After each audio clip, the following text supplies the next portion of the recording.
Говорят, жизнь в общежитии весьма разнообразна и интересна. Мы решили узнать, какова же она на самом деле. Что же скрывают наши студенты за пределами университета? У друзей.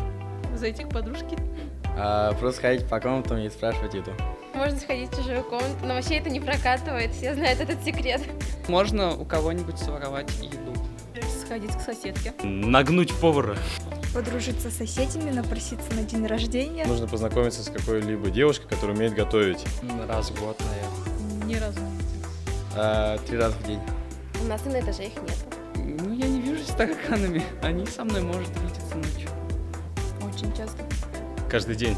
Они со мной видятся, мы с ними на встречу ходим. Как-то на ходку с ними пошли. Рустам помог. В последнее время не видела ни разу. По четвергам обычно. Не помню. Она была очень ужасной, там было много тараканов. Она была ужасная, я хотел домой. Было страшно. Я не помню свою первую ночь в общаге. Я не пил. Было страшно. Ага, не забываем. Ну, все спокойно, нормально было. Кстати, была клевая. Стиральная машина. Постирать в стиральной машинке, а погладить сама. 320-е. Маме. Девочкам в соседней комнате. Никому.